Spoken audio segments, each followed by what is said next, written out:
जैसे हम लोग आज क्लास में डिस्कस कर रहे थे importance of species diversity. Importance of species diversity में हम लोग यहाँ पे थोड़ा सा देख लेते। एक साइंटिस्ट हैं जिनका नाम है David Tilman. Plot with more species show less year to year variations in total biomass. ठीक है, इन्होंने क्या नोटिस किया था कि हर साल क्या हो रहा है, हमारी स्पीशीज़ में वेरिएशंस देखने को मिल रही है, कम हो रही है। ठीक है, जिससे हमारा बायोमास डिक्रीज़ हो रहा है ना। नेक्स्ट बोल रहा है इंक्रीज्ड डाइवर्सिटी। क्या कह रहा है बच्चे? बोल रहा है कि increased diversity contribution higher productivity, it is essential to ecosystem with survival of the human race. ठीक है, ह्यूमन रेस के लिए हमारे पास इकोसिस्टम का होना बहुत इंपॉर्टेंट है। ठीक है, जैसे यहाँ पे एक स्टेटमेंट दिया था रिवेट पोपर हाइपोथेसिस। रिवेट पोपर हाइपोथेसिस जो था वो किसने दिया था? पॉल रिंडरिच ने दिया था। इसने क्या बच्चे किया है, मैंने आपको समझाया था क्लास में, एक एनालॉजी दी है इम्पोर्टेंस ऑफ बायोडाइवर्सिटी की। ठीक है, वो क्या हो सकता है?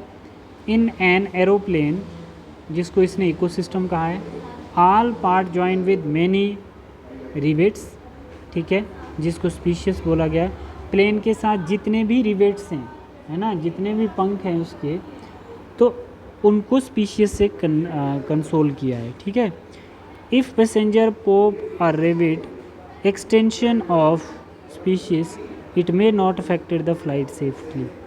ठीक है, फंक्शनिंग ऑफ द इकोसिस्टम, इसने इकोसिस्टम के फंक्शनिंग को, एरोप्लेन को इकोसिस्टम से मैच किया है और रिवेट को उसकी स्पीशीज से मैच किया है। ठीक है बच्चे, अब बोल रहे हैं कि जितने रिवेट एरोप्लेन के लिए इम्पोर्टेंट हैं उतने ही, जितने रिवेट्स एरोप्लेन के लिए इम्पोर्टेंट हैं उतने ही इकोसिस्टम के लिए स्पीशीज इम्पोर्टेंट होती है।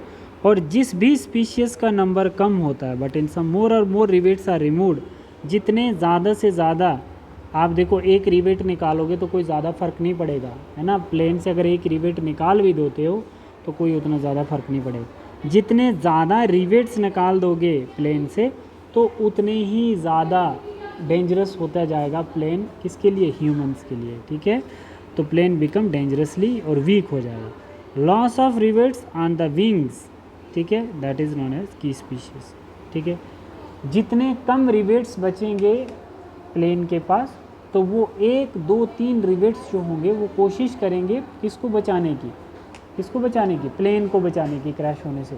तो उस सिंगल रिवेट्स को हम क्या बोलेंगे? स्पीशीज़। ठीक है, मतलब इकोसिस्टम के लिए जो कम रह जाती हैं स्पीशीज़ वो बहुत इंपॉर्टेंट होती हैं, जिनको हम लोग क्या बोलते हैं? की स्पीशीज़ बोलते हैं, क्योंकि वो स्पीशीज़ आगे जाके उसका नंबर इंक्रीज़ करती हैं और वो नंबर इंक्रीज़ करके इकोसिस्टम बैलेंस करती हैं। ठीक है बेटा, अब हमने देखना लॉस ऑफ बायोडाइवर्सिटी क्या होता है। क्या होता है बच्चे? Loss of biodiversity. देखो लॉस हम लोग देखेंगे इसमें, लॉस ऑफ बायोडाइवर्सिटी क्या है।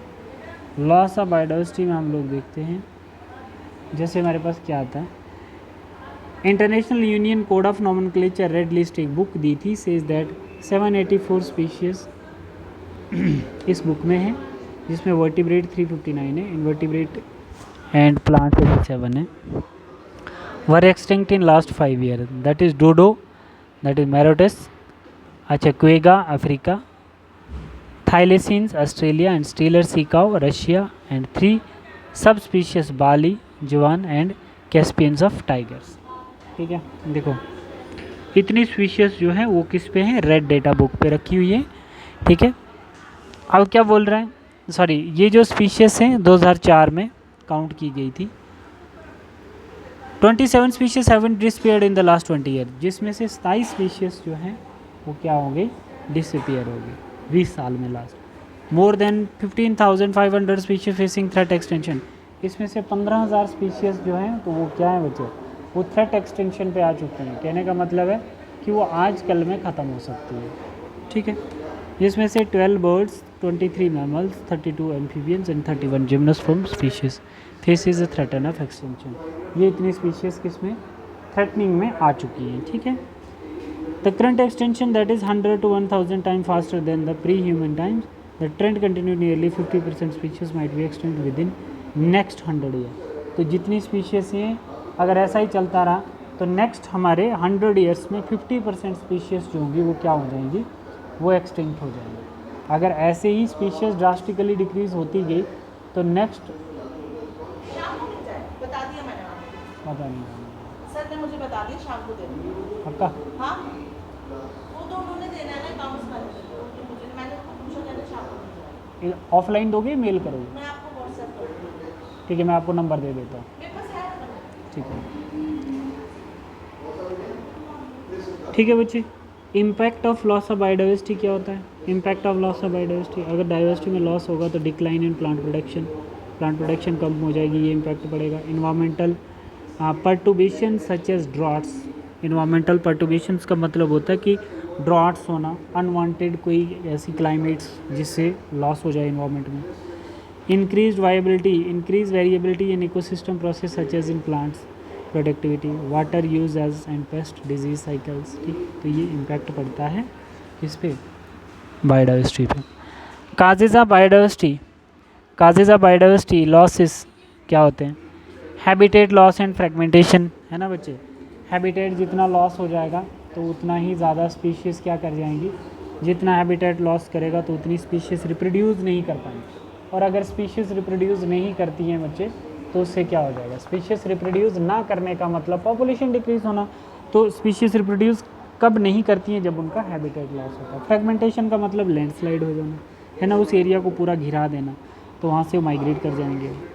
दूसरा बोल रहे हैं tropical rain forest loss 15 to 14 to 6%, 1000 of hectare rain forest being lost with in 4 hours। Amazon rain forest being cut, cultivation soya beans and conservation of the land for cattle, है ना। Kettles के use के लिए अगर Amazon forest को use करोगे, है ना, काउ, रूमिनेंट, नोमैड्स पीपल्स वहाँ पे बैठेंगे तो वो बहुत सारे एनिमल्स को फॉरेस्ट का यूज़ करवा देंगे, तो उससे भी फॉरेस्ट लॉस होता है। ठीक है। ओवर एक्सप्लोइटेशन, स्टीलर काउ, सीको, passenger pigeons extinct due to over exploitation. Alien species invade, मतलब कोई फॉरेन स्पीशीज़ अगर आप इन्वेड करते हो तो उससे एंडोजीनियस स्पीशीज़ को लॉस होता है। नाइल पर्च जैसे इंटर हुई थी जिसने चिचलेट फिश को ख़त्म कर दिया था, इन्वेजन से भी हमारे पास डाइवर्सिटी कम होती है। जैसे हम लोग पार्थिनियम ग्रास जो होता है, लेटिनिया कॉर्निया water hyacinth cause damage to native species, अगर हमारा एक ग्रास एंटर होता है, फॉरेन एक ग्रास एंटर करता है तो वो नेटिव स्पीशीज़ को ख़त्म कर देता है।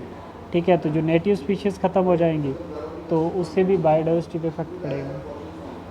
को एक्सटेंशन मैंने आपको बताया था कि extension the parasite when the host is extent, parasite ख़त्म हो जाएगा जब उसका होस्ट मर जाएगा। को इवॉल्व प्लांट पॉलिनेटर म्यूचुअलिज्म, है ना, extension of one causes the extension of other. अगर हमारे पास इंसेक्ट की डेथ होती है, जो क्या होता है, पैरासाइट होता है किसके ऊपर? फ्लावर के ऊपर, तो इसका मतलब इंसेक्ट मर गया तो फ्लावर भी मर जाएगा। रीज़न क्योंकि पॉलिनेटर नहीं बचेगा। ठीक है बच्चे, तो इसको को एक्सटेंशन कहते हैं। तो नेक्स्ट क्लास में हम लोग डिस्कस करेंगे बेटा, नेक्स्ट क्लास में हम लोग डिस्कस करेंगे बायोडाइवर्सिटी कंजर्वेशन। ठीक है बच्चे, थैंक यू क्लास।